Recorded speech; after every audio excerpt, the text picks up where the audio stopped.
A ver, ¿es posible convertir un desierto en una selva? Suena a ciencia ficción, ¿verdad? Pues hoy vamos a ver un método agrícola que no solo lo promete, sino que, bueno, lo consigue. Esto es el motor de la abundancia, cómo cultivar una selva tropical. Para empezar, creo que solo hay que ver esto. A la izquierda, una tierra totalmente degradada en Brasil, allá por 1984. Y a la derecha, el mismo exacto lugar solo 30 años después. Y no, esto no es magia, ni mucho menos. Es el resultado de un enfoque, de un enfoque agrícola que lo cambia todo. Claro, esto nos lleva a la pregunta del millón. ¿Cómo se consigue algo así? ¿Cómo es posible coger una tierra que está agotada, que es estéril, y convertirla en una selva tropical que rebosa vida? Pues para entenderlo, tenemos que hablar de un cambio de mentalidad, uno bastante radical, la verdad. Y todo viene de la mano del creador de este método, un tipo llamado Ernst Goetz. Él fue quien se paró a observar cuál es el verdadero motor de la naturaleza. Y lo que Goetz desarrolló es lo que hoy conocemos como agricultura sintrópica. Pero ojo, la clave aquí es que no es solo un pack de técnicas, ¿eh? Es una forma de pensar completamente distinta. Es ver la granja como un único organismo, un ser vivo, inteligente, un macroorganismo, como él lo llama, que lo que hace es imitar y, sobre todo, acelerar los procesos de la propia naturaleza para crear abundancia. Y aquí es donde viene el gran cambio de paradigma. A ver, normalmente pensamos en la naturaleza como una lucha constante, ¿no? La supervivencia del más fuerte, pura competencia al estilo Darwin. Pero Goltz observó algo muy distinto, que la evolución en realidad está impulsada por la cooperación, siempre buscando el beneficio de todo el sistema. Lo que a nosotros nos puede parecer competencia, en el fondo es la naturaleza buscando un equilibrio dinámico. Vale, entonces, si la idea es imitar a la naturaleza, lo primero es entender su plan maestro. O sea, cómo se construye a sí misma, cómo se crea un bosque desde cero. El primer principio, y es fundamental, es la estratificación. Si nos fijamos en la imagen, es muy claro. La naturaleza se organiza en capas, en pisos, como un edificio. ¿Y para qué? Pues para una cosa muy simple, capturar hasta el último rayo de sol. Desde las plantas más bajitas, que necesitan sombra, pasando por el estrato medio y el alto, hasta las que llamamos emergentes, que son las que sobresalen por encima de todo. Cada hueco, cada nicho de luz se aprovecha al máximo. Y el segundo principio es la sucesión. Los ecosistemas no aparecen de la nada, evolucionan por etapas. Todo empieza con unas plantas que llamamos pioneras, que actúan como una especie de placenta para el sistema. Crecen súper rápido y van preparando el terreno. Después, pues ya vienen especies secundarias, más complejas, que viven más tiempo, hasta que finalmente se llega al clímax, un bosque maduro, estable, en equilibrio. Y aquí es donde se ve la verdadera potencia de este método. A ver, de forma natural este proceso puede tardar pues entre 250 y 350 años, una barbaridad. Con el método sintrópico estamos hablando de conseguirlo en unos 20 años. Y no, no es magia, insisto, se trata de acelerar conscientemente los propios procesos de la naturaleza. Vale, muy bien. Entonces, ¿cómo lo hacemos? ¿Cómo pasa un agricultor de ser un simple cultivador a ser, como decíamos, un acelerador de la naturaleza? Pues hay tres claves, tres acciones fundamentales. Son estas tres, muy sencillas en concepto. La primera, podar para estimular el crecimiento. La segunda, cubrir siempre el suelo, siempre.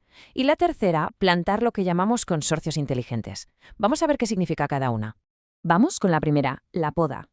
Y ojo, no hablamos de una poda suavecita para que quede bonito. Miremos el antes y el después. Los árboles de biomasa, que son los que no se cultivan para cosechar, sino para alimentar al sistema, se podan de una forma muy, muy severa. Pero claro, la pregunta es, ¿por qué hacer algo tan drástico? Pues aquí está la clave del asunto. La poda es mucho más que cortar unas ramas. Es una señal para todo el ecosistema. Al podar, la planta libera una auténtica oleada de hormonas de crecimiento, que literalmente inundan todo el sistema, beneficiando a todas las plantas que hay alrededor. Es como pisar el acelerador del crecimiento de todo el bosque de golpe. Vamos a por la segunda clave, cubrir el suelo, siempre.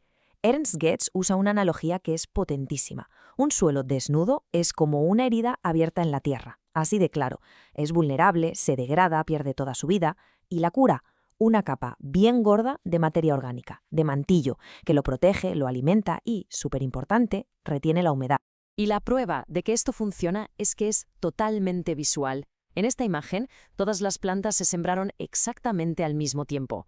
Las que vemos en primer plano, sobre el suelo cubierto de mantillo, crecen con un vigor, bueno, es que es increíblemente mayor que las del fondo, que están en suelo desnudo. La diferencia es que es abismal, salta a la vista. Y llegamos a la tercera clave, plantar en consorcios inteligentes. ¿Y qué demonios significa esto? Pues básicamente significa diseñar comunidades de plantas que sean densas y muy diversas, que se ayuden unas a otras. Se combinan plantas que ocupan diferentes pisos, o sea, los estratos en el espacio, y que pertenecen a diferentes etapas de la sucesión en el tiempo.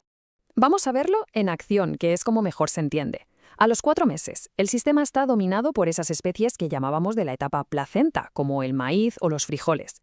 Su misión es muy clara: crecer a toda pastilla, cubrir y proteger el suelo y crear un microclima que sirva de guardería para los árboles jóvenes que están creciendo por debajo.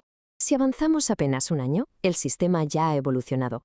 Esas primeras plantas ya han cumplido su ciclo. Y ahora las que dominan son otras, como la papaya, el plátano o la piña. El sistema ya está produciendo cosechas de valor, mientras los árboles del futuro, los que formarán el bosque final, siguen creciendo ahí, bien protegidos. Y si damos un salto en el tiempo hasta los 18 años o más, el resultado es esto: un bosque de alimentos maduro, complejo, una pasada. Un ecosistema que se sostiene a sí mismo y que produce cacao, café, maderas de gran valor, todo en el mismo sitio. El ciclo se ha completado y lo que se ha creado es un sistema increíblemente rico y resistente. Vale, ahora pasemos a los resultados, a los números, porque todo esto suena muy bonito, pero ¿qué produce realmente? 40 toneladas. Esa es la producción por hectárea y año que se ha llegado a reportar en algunos de estos sistemas sintrópicos. Para que nos hagamos una idea de lo que significa, los monocultivos que consideramos de alto rendimiento producen entre 11 y 15 toneladas, es decir, estamos hablando de casi el triple de producción.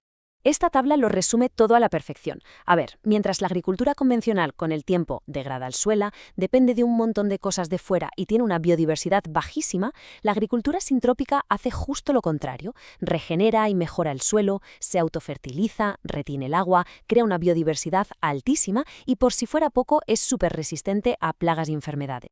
Pero es que los beneficios van mucho, mucho más allá de la comida. En la granja de Goch, este método ha conseguido restaurar 17 arroyos que se habían secado por completo y ahora fluyen todo el año. Ha creado su propio microclima con más lluvia. Y todo esto, recordemos, sin necesitar ni una gota de fertilizantes, pesticidas o herbicidas químicos. Al final se convierte en un sistema que produce un excedente de energía. Y vamos a terminar con una idea del propio Ernst Koch, que creo que lo resume todo a la perfección. Él dice: la naturaleza es increíblemente inteligente. Es mucho mejor para nosotros aprender a adaptarnos a la naturaleza que tratar de manipularla. Y la verdad te deja pensando. Quizás la verdadera abundancia no consiste en dominar la naturaleza, sino en aprender a entender su lenguaje y simplemente trabajar con ella.